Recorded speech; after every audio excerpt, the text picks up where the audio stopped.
So ayan, good day. So this is our lesson about acellular microbes in microbiology.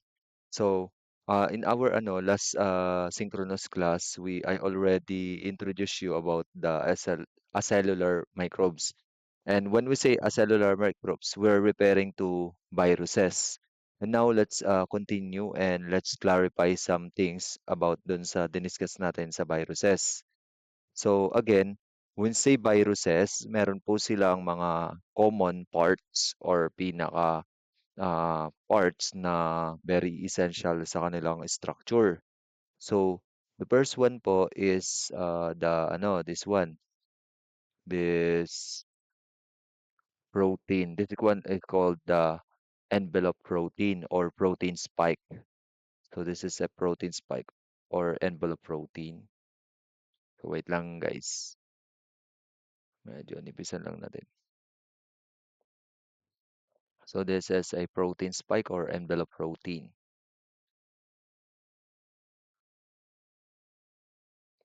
So the envelope protein.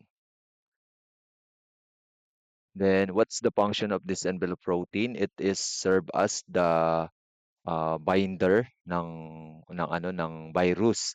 Ito yung ipinangbabind nila, pinandidikit sa surface ng mga host cell, like for example, bacteria ng human cell. May mga receptor tayo doon, tapos ididikit nila ito para ma-activate yung cell na ipapasukin yung virus or may complex na ma-activate para ma-integrate yung virus dun sa membrane ng cell. Okay, so yan po yung pinambabind niya. Then the next one is this one. This is called the envelope. This is called the envelope. So not all virus has envelope. So yung iba po, they are non-envelope virus. So ibig sabihin ito lang po yung structure na meron sa virus, itong nasa loob. So minsan po, yung ibang virus, nakakapag-acquire sila ng envelope nila through the uh, use of the membrane of the cell, ng host cell nila. So through the process called budding. Guys, ang ginagamit na process ng mga virus para makuha nila yung membrane ng cell which contains polysaccharide and lipids is called budding, through the process budding. So didikit yung virus dun and mai-integrate yung membrane ng cell sa kanyang structure. So nagiging envelope niya, ang process ay budding. Next po na essential part ng virus is this hole na nasa loob. Ang tawag po diyan ay, yung buo pong yan ay nucleocapsid. Nucleocapsid. Then that nucleocapsid is contain this one, ang nasa gitna po, ang tawag po diyan ay genome. Viral genome. Viral genome is either DNA or RNA po na carry ng virus. Then ito pong cover na to, yung specific cover na yan, that is called capsid. Capsid, ano po yan, peptide, ibig sabihin may building blocks po siya. Protein po yung capsid na yan, may building block po siya. Yung, for example, may building block siya na bumubuo sa kanya, itong mga bilog. That is called capsumer. Capsumer. So, yan po yung mga essential part ng virus na common sa lahat ng virus. Pero pwera lang po dito sa envelope kasi yung ibang virus, they are non-envelope virus. So, merong viral genome sila, is either DNA or RNA. Ito po yung hindi nawawala sa kanila. Kung DNA virus siya, DNA lang po. Ito, kung RNA virus siya, RNA lang po. So, hindi po ang virus katulad ng mga living cell na both RNA and DNA meron. Siya po wala. So, yan po yung mga essential part. Then, ito mga tawag po sa loob is nucleocapsid. So, now let's proceed to the general characteristic po ng mga virus. Ang mga virus po, they possess either DNA or RNA. So yan po, ang mga virus po, either DNA, kung DNA po, yun lang po yung meron sa kanya. Kung RNA po, yun lang po yung meron sa kanya. So yun po yung first distinguishing characteristic ng virus sa mga living cell. Ano? So wait lang guys. Yung yung mga bacterial cell, protozoan and animal cell, yung ibang microbes, bacterial cell, fungi and protozoans, they possess both of these. Pero ang virus, isa lang dito sa dalawa ang meron sa kanilang structure. So next po is they unable to replicate on their own. Hindi po sila nakapag-replicate, unable to replicate on their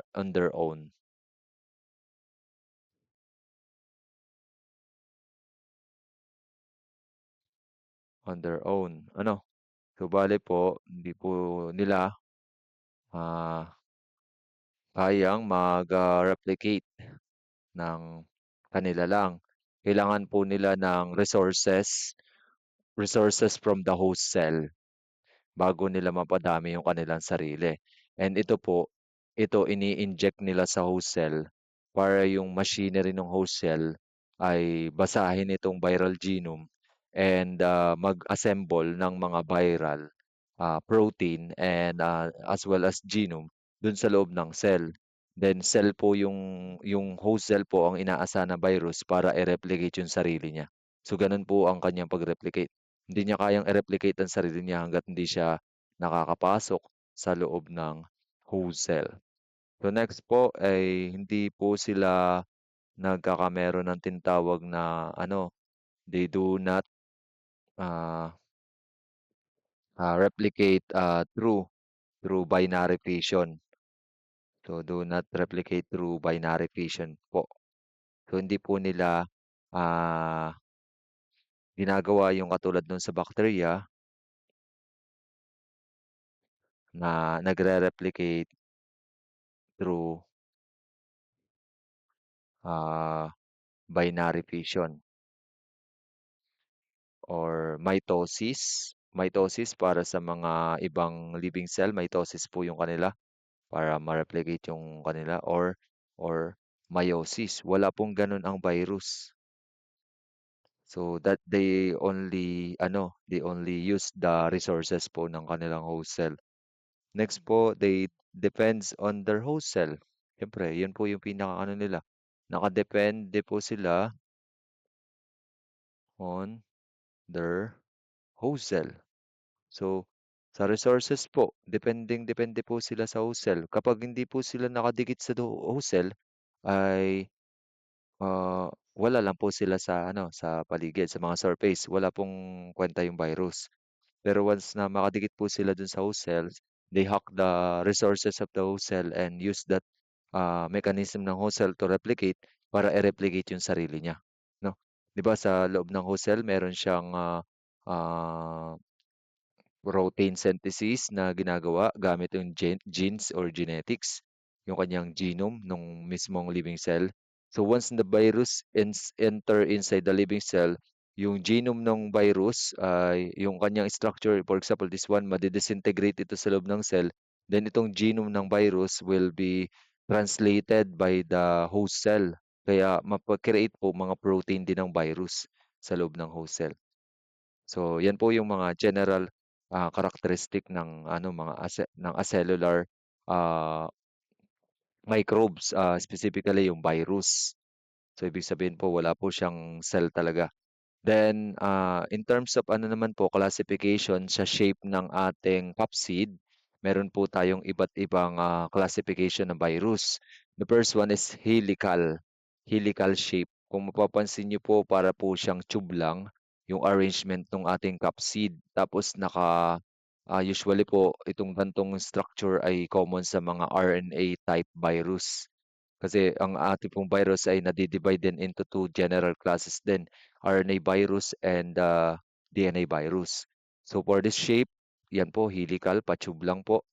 Then ang example po natin is yung tobacco virus or called the tobacco mosaic virus. Ang kanya pong shape ay helical shape. The next po is this one is polyhedral or icosahedral.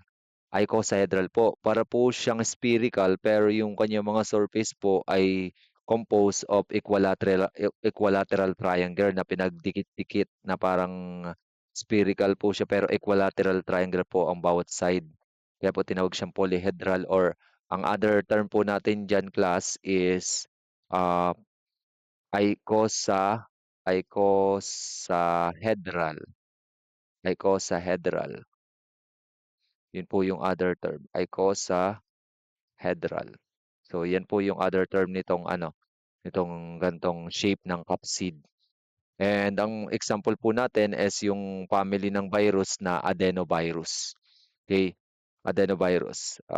When say adenovirus, siya po ay kaya napangalan ng adenovirus is una po siyang na-discover sa parte ng katawan ng tao na tinatawag na adenoid. Ang adenoid po ay parte sa may sa may throat, sa may lalamunan, dun sa inyong lalamunan. Tapos dun po siya unang na-isolate. So ang pangalan po nung part na yun ay adenoid, kaya tinawag siya adenovirus. The next po is we have uh, spherical shape virus. So spherical naman po, madali lang naman pong intindihin. Hindi po katulad nito na equilateral triangle ang mga Ito po spherical po, bilog lang po talaga. Then ah ang kanya pong example ay influenza virus. Yung influenza virus na usually nagko-cause ng common colds or sipon na malala. Then next po is this one, a complex viral shape which contains the combination of two or more shape dito. Kunyari, ito pong helical, ito po 'yon. Then combined din po kay icosahedral or polyhedral. So pag pinagsama po natin, that is called the complex shape. So ang may example po na may complex shape na virus is bacteriophage. Ang bacteriophage po ay isang klase ng virus na nag-i-infect sa mga bakterya. Bakterya. So ito po ang kanyang mga parts. Meron po siyang tail fiber. Ito po yung ginagamit niya para kumapit doon sa wall, doon sa capsule ng bakterya. Then tail sheet, ito po yung ating cover nung dito sa baba. Then dito po didikit niya po ito and then i-inject niya yung kanyang genome, yung kanyang DNA or RNA. So in this po ang nakalagay po sa label DNA. So DNA yan, inject niya dun sa bacteria para pag napasok yung DNA niya ng viral genome sa loob ng bacteria ay magre-replicate po ng marami uling virus dun sa loob ng bacterial cell. So ito po ang tawag naman dito ay head. So I hope ay okay na po sa atin 'tong mga shape ng according to shape ng bacteria. Then according naman po sa type ng nucleic acid na meron sa bacteria, meron po tayong tinatawag na mga RNA bacterias at saka no, virus pala, virus. RNA viruses at saka DNA viruses. For the RNA viruses po, meron po tayong dalawang division. We have the non-envelope and the envelope. So palilitin ko lang po. So we have the non-envelope and the envelope. Ano pong pinagkaiba? Ang mga non-envelope po, wala po siyang yung cover na sabi ko sa inyo na saccharide and lipids. Na inacquire niya sa membrane ng kanyang host. Ito po, naked. Ibig sabihin, mabilis itong ma-disintegrate at makalat yung genome ng bacteria sa loob ng host cell. So, ah ang mga non-envelope po ay nahahati pa rin po sa grupo. Let's say for example po, yung atin pong dito sa non-envelope, we have a single-stranded positive sense RNA virus. So single-stranded uh, positive, positive. So, single-stranded positive sense. So, what do you mean by positive sense? Ang ano po kasi natin guys, ang RNA, meron po siyang may tinatawag po tayong negative at positive RNA. Positive at saka negative RNA na sa DNA po meron din po siyang part na negative and positive. Sa DNA po may positive at negative. Kapag po positive na RNA, siya po yung directly na pwede nating i-translate into protein. Yung code po nitong positive RNA, directly po siyang tina-translate into protein. Kapag naman po itong negative na na RNA, ito po kailangan pa natin kunin yung mga complementary base pair nito para maging positive uli at din 'pag positive na siya, tsaka pa lang siya mata-translate to protein. Ibig sabihin po itong mga bacterial at mga virus na ito, mga single-stranded positive sense, once na ma-disintegrate sila sa loob ng ng mga host cell is directly na po mako-convert into bacterial protein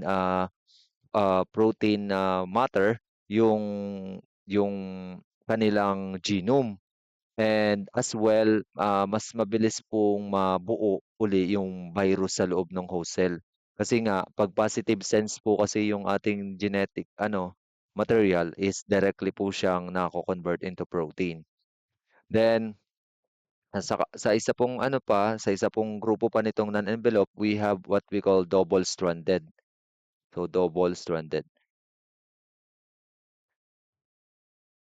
Ang double-stranded naman po, hindi na po siya ini-indicate kung positive at negative. Kasi po, when we say double-stranded, ibig sabihin, yung positive at negative ay meron po dito sa ating ah, loob ng virus. Ito po kasi single-stranded, positive sense, yung positive lang po ang meron dito sa ating RNA virus. Sa RNA virus natin dito. And sa kabila naman po, meron po tayong tinatawag again dito sa envelope naman, 'di ba ito ay non-envelope. We have the single-stranded positive sense and the double-stranded. Sa sa envelope po, meron po tayo uling ah, division. We have the single-stranded positive sense. Single-stranded positive sense. So itong tatlong ito, these are single-stranded positive sense. Okay? Ito namang nasa gitna. Ito nasa gitna. So let me see nga muna yung dulo. Yan, itong nasa gitnang dalawang ito. Kasi this guy naman po, they are the single-stranded negative sense. Single-stranded negative sense na RNA virus. Nabanggit ko na ang pagkakaiba ng positive sense at saka negative sense. When say positive sense, direkta po tayo ma mako-convert into protein, mata-translate. Pag negative sense po, hindi po. So bale po ito po. Then the last is this two virus here. They are called as ro retrovirus. So retrovirus po itong grupo dito. Retroviruses. So bale po ang atin pong RNA virus nahahati po sa dalawa depende sa envelope. Ano? So ang atin pong grupo ay we have the non-envelope and the envelope. For the non-envelope, we have the single-stranded positive sense virus. Then we have the double-stranded virus. Then we have the single-stranded positive sense na envelope. Then we have the single-stranded negative sense na envelope virus. And we have the retrovirus. So for the name ng mga ito, so for the single-stranded positive sense na non-envelope virus, let's to name first this virus na nasa taas. This one is called astrovirus. Astrovirus. So, for the description of astrovirus, pakasulat na lang po dyan sa inyong notes. So when say astrovirus, ito po ay commonly po nagkokos ng diarrhea sa mga children. Tandaan niyo this virus causes diarrhea to the children. Panote na lang po ng ating astrovirus. And then we have this one, this called the Kalisi virus. Kalisi virus. Palisi virus. Okay, this virus naman guys is ito naman yung nagkokos ng upper respiratory tract infection sa mga pusa or sa mga cats. This is usually po nakakapture po ng mga cats or pusa, and then also it cause the mouth ulcer to the cats. So kapag may napansin po kayong mga pusa na medyo medyo ano po yung bibig nila, may parang sugat, tapos parang ang payat talaga sobra nung pusa or parang mayroong siyang problema dun sa kanyang lungs, that is usually caused by this type of virus, the Kalisi virus. Then we have this one.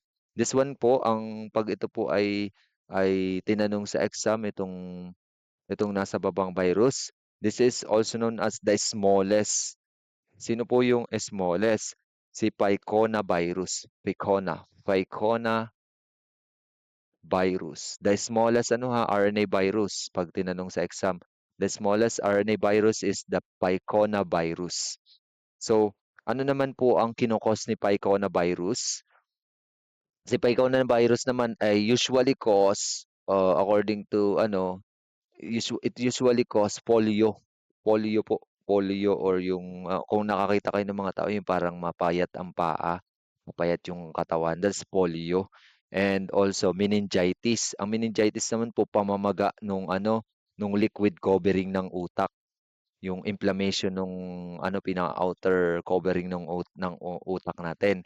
That is meningitis. So what causes that is piconavirus, polio and meningitis. So and then pag kinam out ito po sa exam, this is the smallest RNA virus. The smallest po yan guys, piconavirus. Then we have the double-stranded virus, and this one is called, wait lang guys, Rio virus. Rio virus. And the other one is called rotavirus. So rotavirus. Okay? So panood po uli. Ang Rio virus naman po is ang kanya pong pangalan ay kinuha sa term na respiratory and enteric orphan. So respiratory enteric or orphan. And this virus is may pag-aaral po na itong virus na 'to, for example sa cancer research, na it possesses oncolytic property or oncolytic. When say oncolytic, it has the tendency to kill cancer cell, ano. So ginagamit po ito para i-kill yung cancer cell. So to some study. So this is Rio virus po. Paki-note na lang po diyan sa papel niyo. So meron po daw siyang oncolytic property. Then ito namang rotavirus. This rotavirus, ang usual po na kinukos nito sa tao is severe watery diarrhea. Yung diarrhea po na sobrang dami ng tubig, yung talagang burabos. Tapos severe po talaga siya. Tapos meron pong pagsusuka din at saka mataas na lagnat yung tao kapag po na-infect ng rotavirus. Severe watery diarrhea. Kanina nabanggit ko na rin ang diarrhea, mostly sa mga children, yung astrovirus. Ano? Pero ito po, severe watery diarrhea ang kinukos nito. So okay na po tayo sa sa non-envelope na RNA virus. We have astrovirus, calicivirus, piconavirus, reovirus, and rotavirus. So then paki-note na lang din po ng classification nila kung sino ang single-stranded at double-stranded. single-stranded positive sense, this one, and the double-stranded na wala na nilagay kung positive o negative sense yung ating genetic material. So, si Rio at saka rotavirus. Now, let's go to envelope RNA virus. We have the single-stranded positive sense virus. So, ang pagkakaiba lang nito, parehas to itong single-stranded positive sense, ito rin parehas. Then, ang pagkakaiba lang, may envelope itong mga ah, virus na nandito sa kabilang side, may envelope. So, the first one, ang tawag po dito sa unang virus na ito, this is called the Toga virus. Ano, Toga virus. Medyo ano no, medyo challenging talaga yung mga pangalan ng mga virus. Then the second one po na merong single-stranded positive sense is flavivirus. Flavivirus.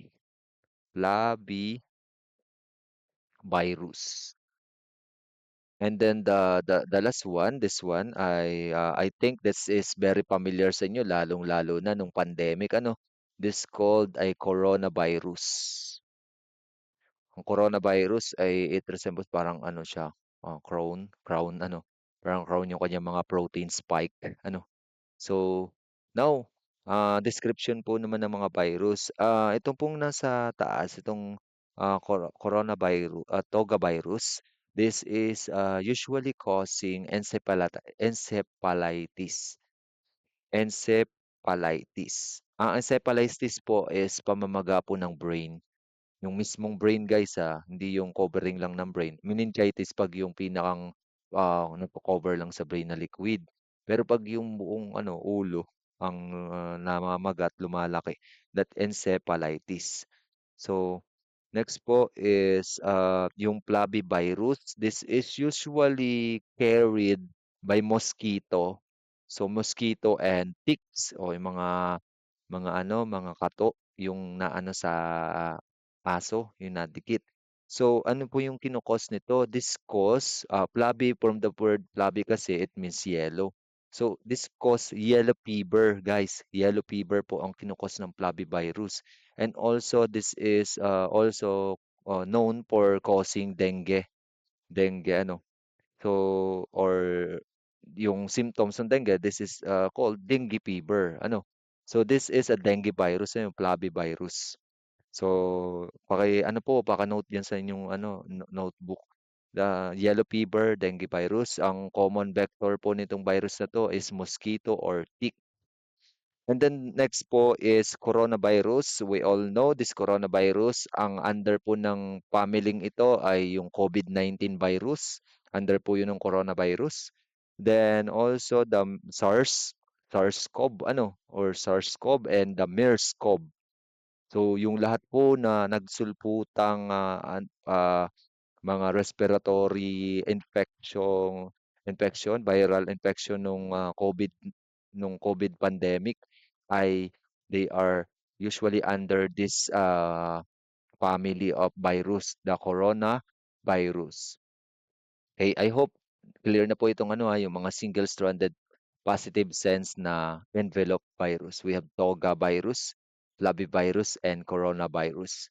Then, this one, very kakaiba ang shape nito, ano. So, yung ating pong single-stranded negative sense, nahahati pa po yan sa dalawang ano, grupo, guys. Nahati pa po sa dalawang grupo. So, ang una po na grupo is called a linear. Linear. Pag sinabing linear, buo po yung kanyang genetic material. Tuwid po, linear. So, lahat naman po yung iba linear. Pero kaso itong mga single-stranded negative sense, mayroon siyang linear at meron siyang segmented. So, yung isa pong grupo is called segmented. Pag sinabi pong segmented, para pong ano, yung kanyang genetic material ay segment, yung parang may gap in between. So, that is called segmented. Ano?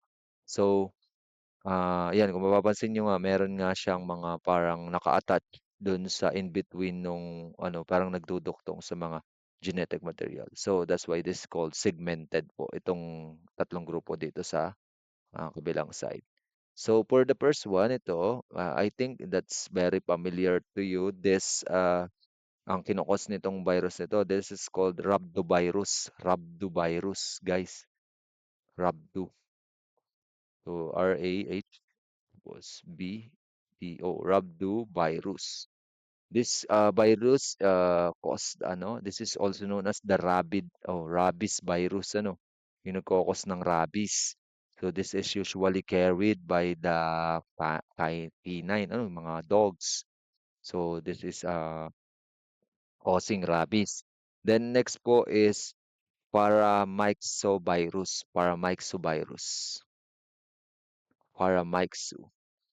So kung meron tayong smallest guys, ito naman pong paramyxo virus. Ito naman yung largest. Largest na RNA virus. Pakitanda po ha, the largest RNA virus is paramyxovirus. Then ano naman po yung usual na kinukos nitong virus na to? This can cause ang under po ng family ito ay yung nagkokos ng measles. Yung measles kung sa Tagalog ay tigdas.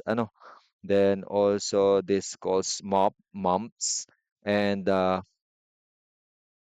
yung mumps po is under ang virus na nagko-cause nun ay rubella virus which is under this family, paramyxovirus.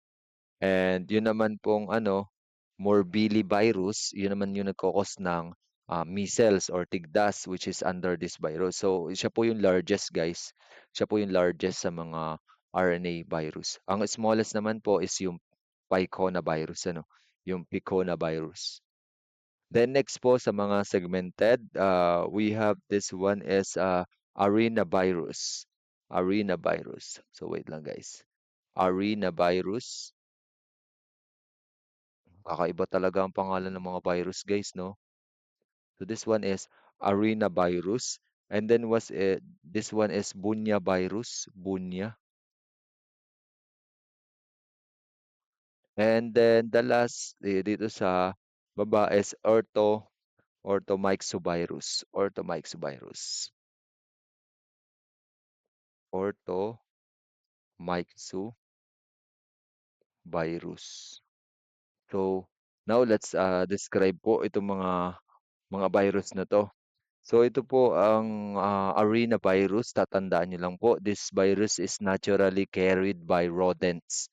Rodents or mga daga. So, yung virus na to, for example, yung ihi ng daga natuyo dun sa area or nadala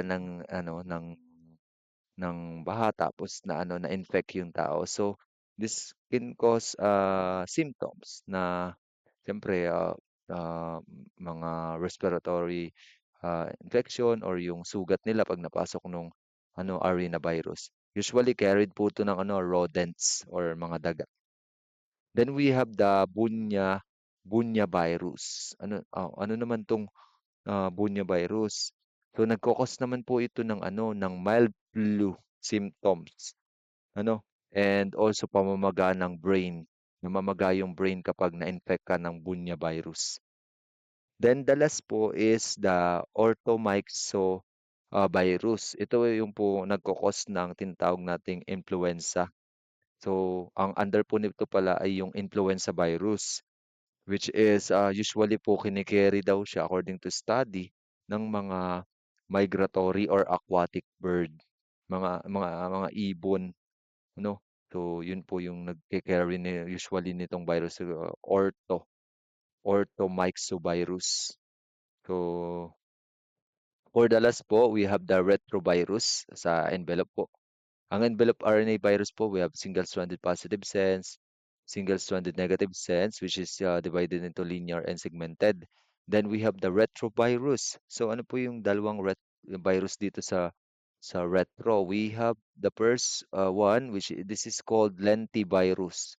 Lentivirus. And the second one, we have the oncovirus. Oncovirus. Viruses. So from the word itself, oncoviruses, this virus cause cancer. This virus cause a cancer. So now, let's move on po sa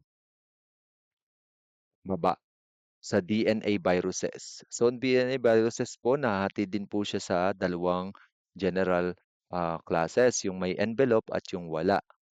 So, yan, envelope, non-envelope at saka envelope. So, sa non-envelope po, meron po tayong tatlong division. Dito po, tatlo po. Medyo mas maunti po ang DNA virus. Tandaan niyo class meron tayong 1, 2, 3, 4, 5, 6, and 7. Then dito naman sa RNA virus, meron tayong 15 major family. 15 po ang major family ng ating RNA viruses. So, sa DNA po, we have 7. And then, yung 7 na yun, dinivide pa natin sa non-envelope and envelope. Then, yung non-envelope, na-divide sa tatlo. Ganun po uli. May mga single-stranded positive sense. Ganun po uli ang ating parang ano dito. So, we have the single-stranded. ah, This one is stranded. Yung una po this one is single-stranded. And the second one is double-stranded, double-stranded na DNA virus. Then the third one is double-stranded again. Pero guys, may ano may difference pa po itong mga to. Yung single-stranded po, this is termed as linear. Single-stranded na linear, this is double-stranded na linear, and this is double-stranded na circular. Pabilog po yung kanilang genetic material. Circular. Yan, okay. So, dito naman po sa kabila, gano'n din po. Nahahati rin po itong envelope natin sa dalawa. Dalawa na lang grupo dito sa kabila. We have a double-stranded linear and double-stranded circular. Double-stranded, linear po ito. Linear, kung papansin nyo, linear. And then this one is double-stranded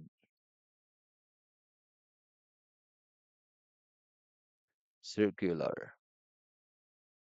So yan po yung ano, yung dalawang division dito sa envelope. So we have this. Okay? So now ano po kaya yung pangalan ng mga non-envelope natin na ito? So for the first ano po, this single-stranded linear. So we have the parvovirus. Parvo. Parvovirus, pakitanda po pagdating sa DNA viruses, this is the smallest. This is the smallest virus among the DNA viruses. Pakitanda po, sa ano naman, sa RNA, si Pox, si Picona pala, sorry, Picona virus. Picona. Tapos ang largest ay si Paramyxovirus. Dito naman ang ating smallest si Parvo. So, ano po ito si Parvo? Ang parvovirus po, usually, ang ina-infect po nito, yung mga dogs, yung mga aso. So, kung mapapansin yung aso nyo na may ano sila, symptoms like panghihina, meron silang lethargy, tapos meron silang, ano, parang lagnat lagi yung aso nyo or nagkakameron sila ng mayat-mayang pagsusuka at saka walang gana kumain. Usually po, ano po, ang nagkokos nun ay parvovirus. Walang gana kumain tapos nangihina, tapos may lagnat, or ano yung aso nyo, mainit, or nagsusuka. Meron siyang sobrang pagsusuka. That is caused by parvovirus. Sa mga dogs po ito. Then we have this one, the adenovirus. Adenovirus. Sabi ko nga sa inyo, kaya siya tinawag na adenovirus kasi first siya na-isolate sa adenoid. Ang adenoid po is part ng throat. And then nabanggit ko na rin ito dun sa ating online class nung last time na ang adenovirus na in-isolate from the chimpanzee, yun po yung ginamit para sa pag-create ng vaccine, yung AstraZeneca. Next po, we have the double-stranded circular naman po na viruses. We have the papilloma and the wait lang guys. This one is papilloma and polyoma. Papilloma. Papilloma. virus, and polyoma virus. So, ano naman po itong papilloma virus? Ang usual na most common pong ano nitong virus na 'to is yung human papilloma virus that is usually transmitted through sexual contact or skin to skin contact, ano. So, ang mga common symptoms po nung ano, nung papilloma virus is yung, ah tawag dito, yung pagkakameron po ng mga ano, yung parang mga ano sa genitals, parang mga warts or ano kasi, STD po kasi itong, sexually transmitted, ah, nagko-cause po siya ng sexually transmitted disease and, in some ano po, in some, worst case scenario po, ang possible po mabuo or ma-develop into, cancer yung ano, yung ah, yung katawan magkakameron ng cancer, usually po dun sa mga ano, genitals or sex organ like the cervical cancer. Ano po, yun po yung ano, hindi lang po yung cervical cancer and also other type of cancer. Then also, ang isa pong indication kung may HPV is 'pag marami may warts, kung familiar kayo sa warts. Kung hindi po kayo familiar, puwede niyo pong tingnan sa Google kung ano yung wart. So, if ever na may warts po, so possible po na cause yun ng human papilloma virus or HPV. Next, ito naman pong polyoma virus. Ito naman polyoma virus ay usually po, pagkabata pa lang minsan nai-infect na yung tao. Pero ito po nagdo-dormant sa katawan, nagiging dormant. And, nai-infect po nito usually is yung kidney at saka ureters. Ano, pero once na maging mahina yung, immune system nung tao, possible po siyang ma-activate and mag-cause ng problem dun sa kidney nung tao. Ano, problem kasi magre-replicate po yung virus and magko-cause ng damage dun sa mga tissue. Next po is we have the double-stranded, linear. So, double-stranded linear. So, and also the double-stranded circular. For this one, medyo familiar na 'to kasi nabanggit 'to dun sa ating mga una pang lesson. This is called the herpes virus. Herpes virus. And ito pong nasa baba naman, this is the largest po na DNA virus guys, paki-note po. That is called pox virus. Pox virus. So the largest is a pox virus. So this herpes virus, usual po na kinukos nito is the chickenpox. Chickenpox po. And also nakukuha po yung herpes virus through sexual contact din. Katulad din ng papilloma virus. So this can cause also sexually transmitted disease. And connected din po dito yung chickenpox. Dito naman po sa pox virus, ang connected naman dito na type ng pox na kinukos nito is yung smallpox at saka monkeypox, itong pox virus. And pag tinanong sa exam, this is the largest DNA virus, guys. Then for the last one, we have the double-stranded circular. And ang ating pong example nito is madali lang pong tandaan kung ano yung kanyang cause kasi medyo halata sa pangalan. This is Hepadna. Hepadna. Hepadna virus. So, ang kinukos po niya ay hepatitis B, guys. It can cause hepatitis B. So, hepatitis B ang kinukos po nitong virus na 'to. So, that's the ano po, the category ng mga virus according to the nucleic, ah, acid, content nila. So, it's either RNA virus po or DNA virus. And paki-note na lang po ng mga sinabi ko sa inyo about regarding just sa mga specific na family ng virus na under yung dalawa. Then, for the last part of this ano lecture, we're going to uh, learn or understand naman kung paano po yung mga ginagawa ng virus para mag-infect ng cell. So let's say for example, this is the host cell. So ang steps po ng virus, una po is the first is attachment. So yung kanyang protein spike na binanggit ko sa kanyo kanina na pinapang-attach niya po. So yun po yung mag-a-activate dito sa receptor ng cell para i-ano siya, i-endosa yung mag-ano siya ng endocytosis.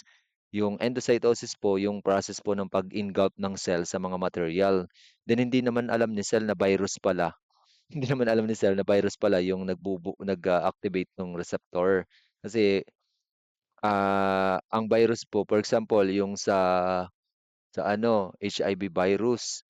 Meron po kasi siyang protein spike yung HIV virus na akma dun sa receptor ng T-cell. Kaya akala niya ay something lang na kailangan nung loob ng cell. Kaya nai-endocytosis or phagocyte nung cell yung material. Yung pala virus. Then, ito po yung sinasabi ko sa inyong budding from the membrane from the membrane of the cell. Ito naman po usually ginagawa siya ng mga non-envelope. So yung membrane ng cell po na-integrate po siya as a covering nung ating virus. So yun po yung budding para maging additional protection niya dito sa loob ng cell. Then ang mangyayari po diyan guys, pagkatapos po niyan madi-disintegrate din po yung kanyang envelope. And yung viral component po ito is madi-disintegrate at ita-transport dito sa nucleus kung saan naandun yung machinery nung cell para mag-produce ng protein. Then 'pag na po 'yan siyempre gagamitin po nung DNA yung kakayanan nung host cell para mag-replicate nung DNA niya.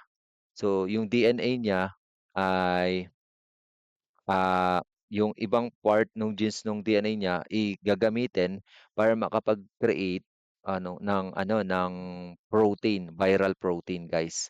So tandaan niyo, dalawa lang ang pinaka-target lagi ng virus, makapag-create ng sarili niyang nung kanyang protein. Yung protein ay ito yon guys, yung capsumer na madami na may 'pag pinagsama-sama yun tawag ay capsid. Yan po yung kanyang ibubuo. So, tinapa-translate niya po yung genes niya para mabuo yung kanyang viral protein. The next po naman is kailangan din ma-replicate yung kanyang viral genome. So, yung viral genome nitong virus, iisa lang, di ba? Pero pagdating na-inject na niya dun sa cell, kung mapapansin niyo, dumami na yung viral genome. Ito. Then also, ang dami na din ng viral protein.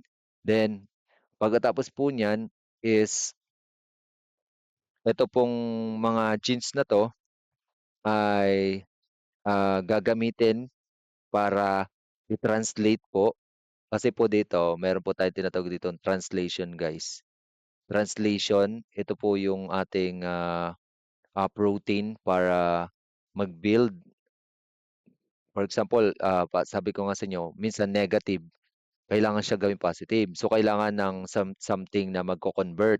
So, ipapa-translate po yung negative na yon tapos para maging regulatory protein o yung genes ng virus. Tapos yung regulatory protein, ita-translate yung yung anong yun para i-convert into certain genes ng virus that can be used for building the protein of the virus. Kasi sabi ko nga sa inyo, pag negative po kasi ito, for example, this is negative sense. Kailangan po siyang i-convert pa into positive. Pag positive na siya, tsaka pa lang siya magagamit ng ribosome ng cell para create ng protein. Tandaan niyo, positive sense po yung direktang nagagamit. So ito pinakita lang dito na may isa pang process na pagdadaanan yung kung negative sense yung pumasok na virus. So dadaan pa siya sa process na to tapos yung negative sense na genes niya iko-convert pa nitong regulatory protein para nagaling din po ito sa host cell yung regulatory protein. convert pa siya into positive sense para bago pa siya ma-translate ni ribosome. Then yung genes na 'to na translate ni ribosome, ito po yung viral genome. Yung viral genome na yun ginagamit para create ng protein, ng main protein, structural proteins ng ating virus. Then yung genome pong ito, tsaka yung protein structural ng virus 'pag pinagsama, ma-assemble po at magkakabuo na ng maraming virus. Then kapag po overpower na at sobrang dami na ng virus and magkakameron po tayo ng tawag na cell lysis or magbo-burst na po yung cell dahil full pack na po ng virus. Then ito pong mga virus na 'to, it will infect ulit yung mga another host cell at ganyan lang po siya kumalat ng kumalat sa katawan. So, nagko-cause po siya ng death ng mga cell. May mga times naman po, katulad ng HIV, na ito po kasi yung tinawag dito, productive ano po ito, mechanism ng virus. Ibig sabihin, nagre-replicate siya ng sarili niya. And meron din naman pong non-productive. Pero may isa pong delikado na ano, for example, yung sa HIV virus. Ang ginagawa naman po ng HIV virus, 'di ba may dala-dala siyang ano, DNA. Yung mismong DNA niya po, 'di for example, may DNA po dito yung cell, 'yan may DNA. Yung mismong DNA po nung HIV ay ini-integrate po dun sa DNA nung T-cell. So ibig sabihin, ang mangyayari yung T-cell e-express po ng mga virus sa loob ng T-cell. Tapos magko-cause po para burst yung T-cell at mag-infect uli ng mga other T-cell sa katawan. So ibig sabihin, your cell will be converted. For example, nakapasok yung HIV, pinapasok. Your cell will become HIV machinery, HIV virus machinery. Kasi nilagyan na yung DNA ng T-cell ng HIV viral genome. Ano, kaya naging parang HIV machinery na siya, tagagawa na ng mga HIV virus. So ganun po kaano yung HIV 'pag na-infect yung kahit isang T-cell lang sa katawan. So nako-convert niya yung T-cell into machinery na tagagawa na ng ano, na tuloy-tuloy siyang magagawa. Hindi katulad po nung ibang virus pinakita ko sa inyo kanina.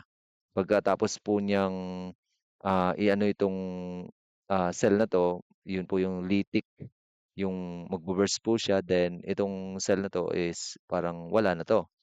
Hindi katulad dun sa mga T-cell sa HIV na yung T-cell is nandun yung viral genome, nananatili siyang nagre-replicate ng mga viral material para mag-create ng mga HIV virus uli.